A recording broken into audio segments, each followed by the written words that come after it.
ng isang talata dito sa Pedro, sa 3:7, yung binasa natin kanina. Ang sabi dito, ngunit ang sangkalangitan ngayon at ang lupa sa pamamagitan ng gayunding salita ay iningatan talaga sa apoy. Yung daw lupa sa gayunding salita ay iningatan sa apoy. Ano kaya yung tinatawag doon na sa gayunding salita na tinatawag dito ni Apostol Pedro? Ano kaya yung sa gayunding salita? Ang lupa at langit ngayon ay tinataan sa paghulog. Di basahin natin ang talatang 5. Talatang 5, ganito ang sinasabi. Sapagkat sadyang nilimot nila na mayroong isang kalangitan mula nung unang panahon. Noong pa man may isang kalangitan na. At isang lupang inanyuan sa tubig at sa gitna ng tubig sa pamamagitan ng salita ng Diyos. Nasa pamamagitan din ito ang sanlibutan noon na inapawan ng tubig ay napangamak. Kaya nga dito sa ikalawang Pedro 2:5, sa bandang huli ang sabi rito, iningatan si Noe na tagapangaral ng katwiran na kasama ng ibang pito pa, noon dalhin ang pagkagunan sa sanlibutan ng masasama. Alin ang nagunan mo? Yung panglupa? Na literal? Hindi. Yung lupang mga masasamang tao. Kaya sabi ni Pedro, sa ganun din salita, ang nalilipon ay yung mga taong masasama. Sa ganun din salita, hindi malilipon itong lupa. Kung paanong panahon ni Noe, hindi nalipon yung lupa. Sa ganun din salita, ang sabi. Hindi natin pwedeng baguhin nyo. Tapos na ata.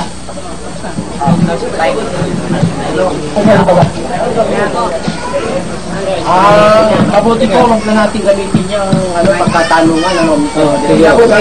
Hindi. Para po bata. Kasi malakas naman boses nyo sa akin. Malakas boses. Parang niya, asawa ko. Masalang niya.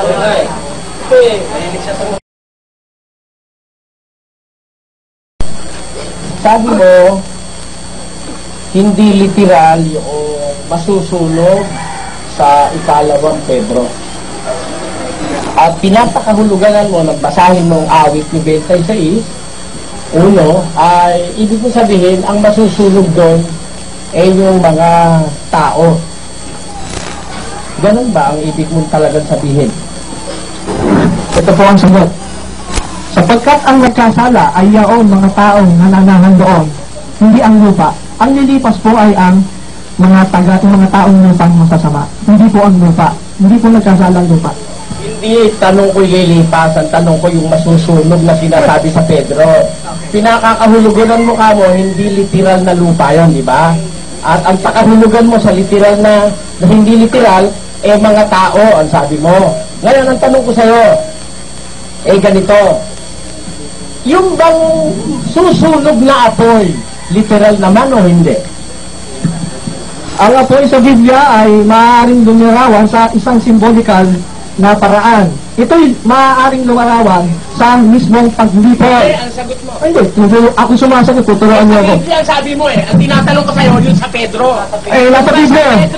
Nasa Biblia, Pedro. Yung nasa Pedro, na ikalawang Pedro 3:10, yung bang apoy doon, literal na apoy o spiritual na apoy? Kaya nga po, yamang hindi literal yung susunogin na lupa, di symbolical yung apoy. Ano ngayon yung apoy na susunog na symbolical na apoy doon sa ikalawang Pedro 3:10? Ayun. Ito ang masasabi ko sa inyo, Ginoong Soriano. Sinusunod ko lang, binabatay ko lang yung aking sinasabi sa inyong paniwala na gumamit ng apoy. Paniwala ka ba? Teka mo na! Ikaw mo, Director, mali ang sagot eh. Mali ang sagot. Sabi mo, ang susunog hindi literal na lupa. Yung apoy. Ang sabi mo, symbolical din. Ano ngayon yung symbolical na hindi literal na apoy na susunog sa mga tao? Specific mo. Huwag mo sabihin, may pakahulugan naman. Specific mo yung nasa Pedro. Ito ang tanong ko. At tinatanong sa atin ni Ginoong Soriano, ano yung symbolical na apoy? Kaya nga, ito sagot ko nga yun. Sa apoy, sa Biblia, sa Biblia, ang apoy, ito'y lumalarawan sa walang hanggang pagkalipon. Eternal destruction. Kaya nga sa Apocalypse, teka, sandali ako. Yung tinatawag na dagat-dagatang apoy. Sandali lang, di ba ako tapos ang mag-got? Relax lang po kayo. Yung tinatawag na dagat-dagatang apoy sa Apocalypse, ang sabi ron, yun ay ikalawang kamatayan. Kaya yung apoy sa Biblia, hindi lang lahat tumutukoy yun sa literal apoy. Kasi sa Biblia may sabi rin, ang Diyos ay apoy. E di ang Diyos pala ay apoy. Hindi naman ako makulit eh. Ang tanong ko sa'yo, kung ang apoy kamong tinutukoy na symbolical ay eternal destruction, yun bang apoy na eternal destruction na sinasabi mo na dagat-dagatang apoy, yung ba pansamantala lang o eternal na? Yung bisa ng apoy na yun, walang hanggan. Yung symbolical na apoy na yun. Ang bisa yun, walang hanggan. Magbibigay ng example sa inyo. Ayoko po ng example. Ang susunod kong tanong nito. Ang susunod kong tanong. Kung yung apoy, sandali, ang apoy ba sa dagat-dagatang apoy? Literal na apoy? O symbolical na apoy? O apoy na walang hanggan? O ano? Sige, ano yung apoy sa dagat-dagatang apoy? Nasabi mo eternal destruction. Ayun na nga po yun. Walang hanggang pagkalipol. Kaya nga nagsabi. Kaya ang epekto nun, walang hanggang pagkamatay. Hindi na, wala nang pagkabuhay. Halimbawa po, babasa po ako ito. Sige, tama na yan. Ang tanong ko sa sunod. Pag napunta nun eternal destruction, wala nang pagkabuhay.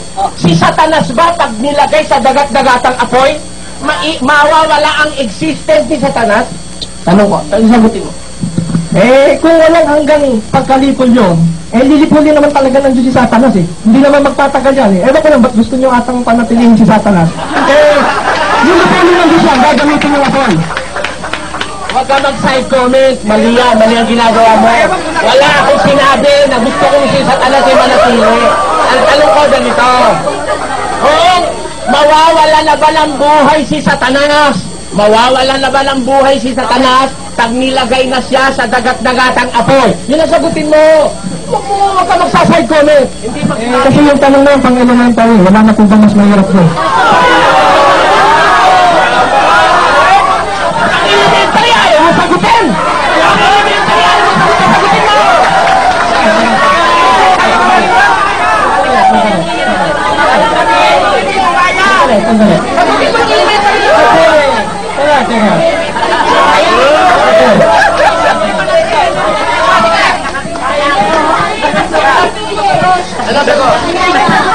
Kasi nasa period tayo ng 10 minutes na tanungan, no? Kung yung tanong, sasagutin mo. Kung hindi mo sasagutin, sabihin mo na, hindi mo sasagutin ito. Hindi, kasi, hindi bata.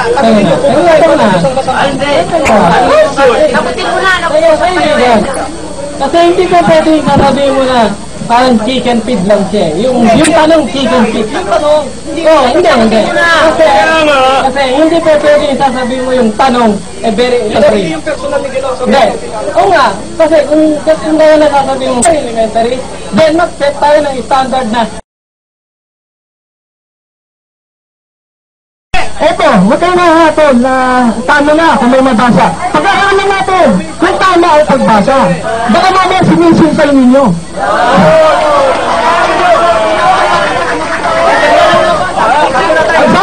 Ang sabi ni Apostol Pedro, may mga bagay na mahirap unawain. Kaya, suriin natin yan. Huwag natin titignan ng basta kung ano yung nakasulat. Basta suriin natin. Ang tanong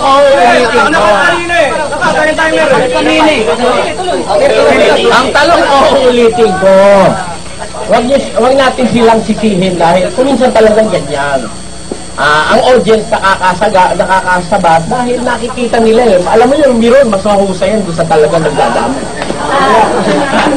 Ang tanong ko ganito, sabi mo kasi yung apoy sa Pedro, larawan ng dagat-dagatang apoy na symbolical which denotes eternal destruction.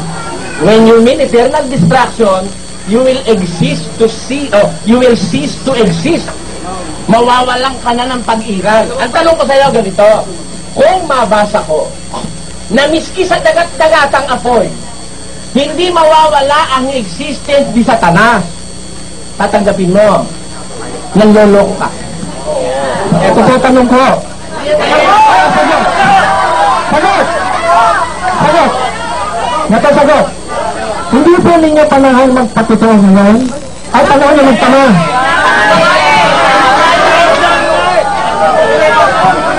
Tanong ko yun, hindi ako magpapatotoo. Sinasabi ko lang kung mabasa ko ba. Hindi ko naman sinabi sa'yo kung kailan ko babasahin eh. Kung mabasa ko ba, na kahit sa dagat-dagatang apoy ay umiiral pa rin si Satanas. Ha? Tatanggapin mo, niloloko mo mga tao rito.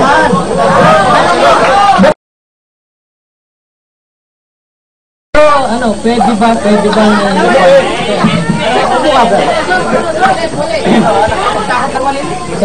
yung tanong, yung kasi yung istorya, meron daw yung apoy na eternal destruction ba yun? Ngayon, ang tanong ni Sir Soriano, kung ilalagay mo dun yung si Satanas, mamamatay o mag-isip na to exist. No? Ang sagot mo, malilipon. So, mawawala si Satanas. Sabi ni Mr. Soriano, patutunayan yan, hindi. So, medyo interesting yata yung patunayan natin. Bigyan natin ang moderator. Babasa siya. Kasi ganito. Kumbaga sa istorya, tapos niya yung oras niyo eh. So, oras ko naman. Kaya na. Tatanungin ko siya. Diba? Kasi sinabi niya, meron daw siya kaya. Tatanungin niyo rin. Perfect. Kasi tapos na yung statement ko. Babasahin yung babasahin niya. Tapos si Satanas eh. Kumbaga sa Ben. Okay. Hindi ako talo pag nabasa niya. Hindi.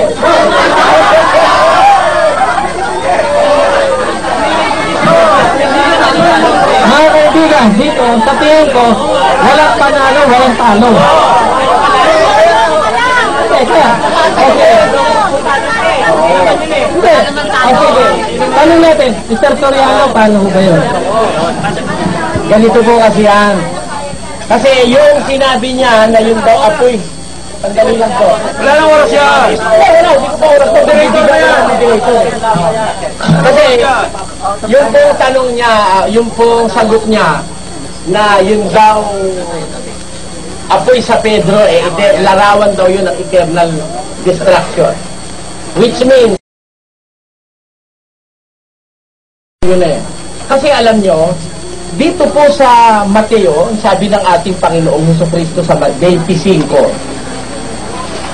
kung magkagayoy, sasabihin naman niya sa mga nasa kaliwa.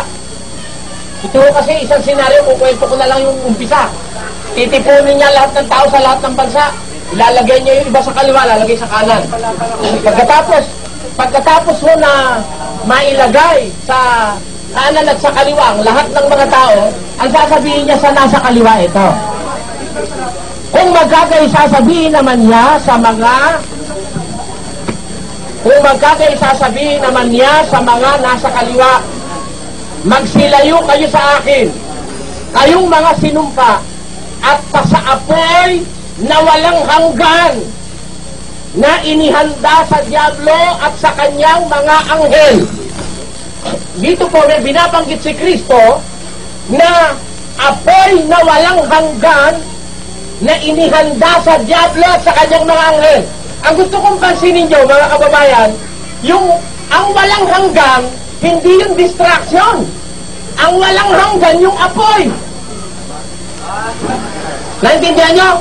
Apoy na walang hanggang inihanda sa diablo at sa kanyang mga anghel. Alin ba yung apoy na yon? Pakinggan nyo sa Apokalipsis kung alin yon.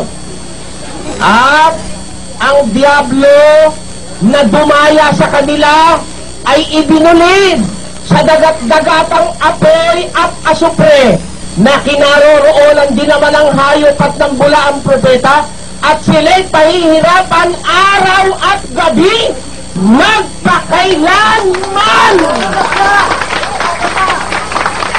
Mawawala ba ang demonyo? Pahihirapan yun araw-gabi magpakailanman. Pagka kung magpakailanman, hindi naman mahihirapan ng demonyo pagka wala sila. Ayun, yun po ang sinasabi ko, Mr. Moderator. Pwede ko na po ituloy yung aking panig? Hindi, paano ba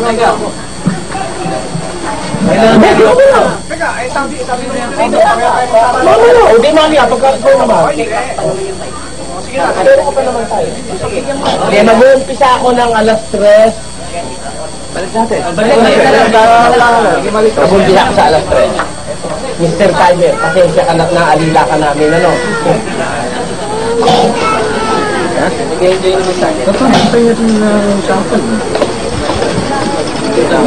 Sige po. Magandang hapon po uli, lalo na sa ating moderator. Alam nyo, mga kababayan, ganito. Itong ating kausap, gaya na sinasabi ko sa inyo, mapanganib na tao ito.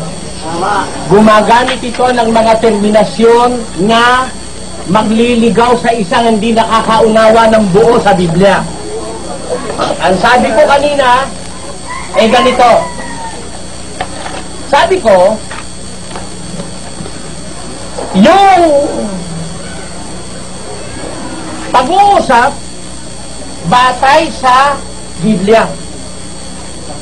At sabi ko, kung ang pag-uusap ay otoridad sa kaligtasan sa panahon ito, walang ibang pinakamatibay na otoridad kundi si Kristo at mga apostol. Kaya kapag gagamit sila ng mga ibang sulat na kokontra doon sa sinabi ni Kristo at mga apostol, ang dapat natin gawin kung pagpipiliin tayo, ang unin natin yung sa kay Kristo at mga apostol. Ayun. Doon siya nagtatanong na dinadaya na kayo. Ano ba ikaw, Mr. Soriano, yung Biblia? Hindi ba yung bagong tipan ng Biblia? Hindi Biblia yung bagong tipan. Bahagi yon ng Biblia. Nayan mo ng ayon sa Biblia. Yan ang dapat natin. Yun ang matalinong pag-iisip. Oo. Pero, pagka sinabing patutunayan ayon sa Biblia, lahat pala sa Biblia, hanguin mo. Ligaw ang isip mo nun. Bakit? Kung patutunayan mo ayon sa Biblia, yung bang binasa ko wala sa Biblia, na lahat ng bagay na nakikita may katapusan. Yung mawala sa Biblia, nasa Biblia. Yun, ang mga saksi, ang ugali, hindi na nila kukunin yun. Hindi na nila kukunin yun. Babaliwalain na nila yun. Ang katunayan, hindi na nila ipinaliwanag kung anong kahulugan ng sinabi ni Pablo. Bagaman nire-refute niya na yung kahulugan daw nun yung nakikita. Yun ang bagong lupa. Nakikita ba yan o hindi? Sinulat ko. Meron daw mababasa sa Biblia na ang lupa'y mananatili magpakailanman. Ha? At pagkatapos, yung kang bagong langit at bagong lupa, nakikita o hindi? Sumagot siya isang kasamang maliit doon sa bandarong. Nakikita. Tingnan kung gano'ng mandaya ang saksi ni Jehovah. Bakit? Hindi ko naman masasabi hindi Tagalog ito. Iba ho yung nakikita kaysa makikita. Huwag kayong palolo ko sa saksi ni Jehovah.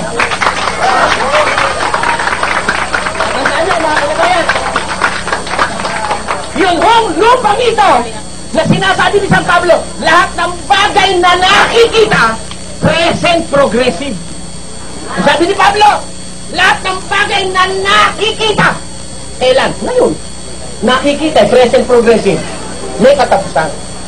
Pero wala akong sinabing, yung makikita, may katapusan din.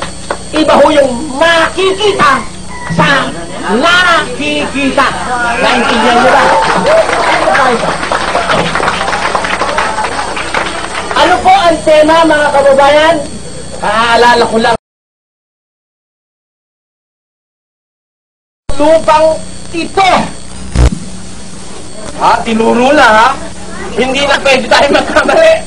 Ang lupang ito, tinutuntungan natin ngayon. Pinananahanan natin. Binabalot ng isang ozone layer na sinisira na ng mga chlorofluorocarbons na nanggagaling sa ating mga refrigeration and air conditioning units. Itong lupang ito, ang sabi ng Biblia, sabi ni San Pablo, ang mga bagay na hindi nakikita, walang hanggan. Dadapot ang mga bagay na nakikita, may katapusan. Nakikita ba ito o hindi? Nahihipo. Nakikita. O ngayon, ewan ko kung tututulan itong ating mga kaibigan saksi. Yung sinabi ni San Pablo, otherwise they are outside salvation. Kasi, ang sabi ni San Pablo, lahat ng bagay na nakikita, may katapusan. Dadapwat ang hindi nakikita, walang hanggan. Ito ba'y sinusuhayan ng ating Panginoon? Balikan natin. Kasi si San Pablo, tinuruan lang ni Kristo. Puntahan natin yung direct authority. Panginoon sa Kristo, baka naman na natutunan San Pablo, mali. Sabi mo, lahat ng nakikita, may katapusan. Panginoon sa Kristo, talaga bang gano'n? Pakinggan niyo sabi ng Panginoon sa Kristo. Ganito sinasabi, at aking babasahin. Sapagkat katotohanang sinasabi ko sa inyo, hindi lilipas ang lahing ito hanggang sa magalapan lahat ng mga bagay na ito. Ang langit! Statement. Ano sabi ni Kristo? Ang langit, ang lupa, lilipas! Yung pala natutunan ni Pablo, ang lahat ng bagay na nakikita, may katapusan. May ugat palang pinagkulan siya noon. Ang otoridad na galing sa langit ang nagsabi, ang langit, ang lupa, lilipas. Dadapwat ang mga salita ko ay hindi lilipas. Comparing the word of Jesus Christ to the heavens and the earth, the words of Jesus Christ will not lilipas. Pero, ang langit at ang lupa ay lilipas. Siguro tama na yung sitas na yun. Tama na. Sabi nga ng mga Tagalog, walang katagang sabi sa marunong umintindi. Ayun. Pagka marunong umintindi, naiintindihan mo na ang langit at ang lupa lilipas. Sinabi ni Kristo, hindi naman niya sinabi, ang langit, ang lupa lilipas, nagbibiro lang ako. Walang sinabi siya noon. Nung sabihin niya lilipas, he really meant it. Sapagkat dinalawan niya ang katotohanan. Sabi niya, katotohanang sinasabi ko sa inyo. Ngayon, pagka si Kristo lang nagsabi, alam niyo mga kapatid, ganito pag-aaral sa Biblia. Pag si Kristo ang nagsabi, superseded na ang lahat ng ibang spokesman. Wala nang magagawa yun. Sinabi na nga ni Kristo eh. Pagka halimbawa, sabi ni Solomon, hindi lilipas. Sabi ni Kristo lilipas, sino paniniwala mo? Si Solomon o si Kristo? Oo, natural si Kristo. Yun ang galing agad sa, diretsong galing sa langit eh. Pakinggan niyo. Sa isang talata ng Mateo, ganito ang sabi sa Kristiyano. Ewan ko kung Kristiyano, mga saksi ni Jehovah, pero sa Kristiyano, ang sabi ganito. Huwag kayong patawag na rabi, sapagkat iisa ang inyong guro. At kayong lahat ay magkakapatid. Ayun. Huwag kayong patatawag na guro. Rabi. Yung salitang rabi, ibig sabihin plural nung salitang rabonay na ang kahulog ay guro. Sabi ni Kristo sa mga apostol, huwag kayong patatawag na rabi. Bakit? Iisa lang ang inyong guro. Kayong lahat magkakapatid. Sino ba yung iisang guro? At lahat naman tayo magkakapatid na sa 4 ng Huda. Sapagkat may ilang nagsipasok ng lihim. Yung mga itinalaga ng una pa sa kahatulang ito, mga di banal, pinalitan ng kalibugan ng biyaya ng ating Diyos na itinatatwa ang ating iisang guro at Panginoong si Yesu Kristo. Sino po ay isang guro? Si Kristo. Kaya lahat ng aral na ikaliligtas ng Kristiyano magagaling kay Kristo. At siya po ang anointed by the Father to teach salvation in the last day. Ang sabi nito sa Hebreo 1:2, ganito ating mababasa.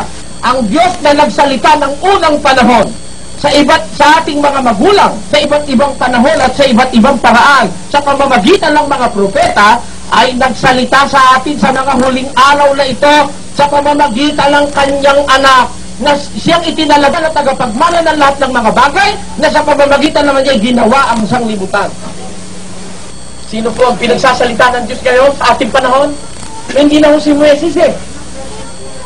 Hindi na rin si Solomon eh. Ang authority si Kristo eh. Ang Diyos na nagsalita noong unang panahon sa ating mga magulang, sa iba't ibang panahon, sa iba't ibang paraan, nagsalita sa atin sa mga huling araw na ito sa pamamagitan ng kanyang anak na itinalagang tagapagmana ng lahat ng bagay. Kaya po si Kristo at ang kanyang itinalagang mga apostol na saksi na hinirang niya ng una, yun po ang otoridad na pakikinggan natin. Ngayon, puntahan natin yung pinagtatalunan kanina na hindi magkadakipan dahil kumbaga sa palaka, ibalunda. Eto, pakinggan to, mga kababayan. Ang sabi ng isa sa mga saksing apostol, kasamahan ni Pablo, ang sabi ganito, datapwat, darating ang araw ng Panginoon na gaya ng magnanakaw, na ang sangkalangitan sa araw na iyan ay mapaparang nakasabay ng malaking ugong, at ang mga bagay sa langit ay mapupugnaw sa matinding init, at ang lupa at ang mga gawang nasa lupa ay tawang masusunog. Tatanungin ako, yung bang pumupuri sa Diyos masusunog? Oo, si Judas pumuri rin yun, susunugin yun. Tatanungin ako ha, yung bang pumupuri, Ayan, yan, hinawakan nyo. wala akong tinatawag na Biblia. Yan mo ba yung Biblia o ano? Wala akong tinatawag na Biblia. Hindi, ano nga Ito, yun? Biblia, ang banal na kasulatan ito. Ah. Ngayon, yung Biblia, yung Kastila, Hindi ako nagpapalit na kasi. Hindi na galit kayo. banal na kasulatan, no? Oh. Yan ba yung Biblia? Ha? Yung banal na kasulatan na yan. Banal na kasulatan nga. Okay, Biblia yan. Ano man gusto mo itawag, pero meron ako alam na Biblia. Hindi. Kaya naman, kategori. Kategori ka ng tanong eh. Kasi, no, ang sabi ninyo, Irrelevant naman tanong mo. hindi, ang sabi kasi ninyo, Bibigyan ko kahit hindi, irrelevant. kaya nga, sabi dito sa paksa, patutunayan ng mga saksi na ang lupa ay hindi malilipol ayon sa Biblia. Ayon sa mga pagtuturo ninyo, napapakinggan ko rin. Tanong Hindi, kaya nga ang tanong ko ito. Kaya nga, ito tanong ko sa mga tuwid. Mali yung sinabi ninyo na huwag akong gagalit sa aklat ni Moses at ni David. Wala ka naman sabihin, mali sinabi ko. Hindi. Nagtatanong nga ako eh. Tanong yun. Maraming pwede ko. Tanong yun. Ito man yun kung kanta ng dating sa inyo. O kaya nga, ito nga ang tanong ko eh. Hindi sa mga tuwid. Mali yung sinabi ninyo na ang paggamit ng salita o sulat ni Moses at ng mga ni Propeta David ay mali. Ay hindi dapat gamitin. Mali nga. Wala akong sinasabi! Hindi, sabi nyo! Nakakaibigan! Nakakaibigan! Wala akong sinasabi! Wala akong sinasabi na ang paggamit... huwag ka maingay! Huwag kayo maingay! Wala akong sinasabi na maling gamitin ang sulat ni David at saka ang sulat ni Solomon. Ang sabi ko, pagka halimbawa ginamit natin yung sulat ni Solomon o kaya ni David, kailangan sumuwapo sa sinabi ni Kristo at mga apostol. Ayan ang sabi ko, yung nailigaw ang tao. Ano sabi ko sa'yo? Nandiyan mo na yun. Nonsense na yun sa'yo. Ay, hindi, ito nga, susunod na tanong, Ginoong Soriano. Ang sabi ninyo, yung mga bagay na nakikita ay lumilipat. Hindi ko sabi yun. Sabi ni Pablo yun. Okay nga, binasa nyo. Okay. Kung totoo na ikakapit nyo sa literal na lupa na ating nakikita, no, hindi po ba kasama din doon yung mga lingkod ng Diyos na gumagawa ng kanyang kalooban? Hindi ba nakikita rin nyo yung gumagawa ng kalooban ng Diyos? Ano tanong mo? Ayun nga, nakikita ho ba yung mga gumagawa ng kalooban ng Diyos? Ang sagot ko, lahat ng naririto nakikita. Yung gumagawa ng kalooban ng Diyos, nakikita rin yan. Lilipas kayo. Oo, natural! Pag sinabi mo hindi ka lilipas, sinungaling ka! Oo, lilipas! Lilipas! Tutunayan ko sa'yo mamaya. Ibig nyo sabihin, mapupuksa kayo. Ha? Ate lang na manluloko ka. Iba yung lilipas sa mapupuksa. Huwag mo lukoy na tao. Manluloko ka! Dapat manluloko yan eh! Oo, manluloko! Masama yan! Magagalit ako pagka nanloko ka! Bakit? Kasi, ito lang, di ba ako sumagot? Iba, hindi ko pala sumasagot ako eh! Iba ang mapupuksa sa lilipas! Talungin mo yung awit! Talungin mo yung awit! Ano sabi ng awit? Tatanda ang lilipas kasama ka na ron! Yun ang sagot ko! Yun ang sagot ko! Ay, kubusin niya ito pag sagot ko! Kami ang sagot niya! Eto, yun po ba, Ginoong Soriano, Yung po bang bagong langit at bagong lupa, makikita po ba yun? Yung bagong langit at bagong lupa, ang makakakita noon, yung mga tao makakarating doon. Ngayon, hindi pa nakikita ngayon yun. Ang sinasabi ni Pablo,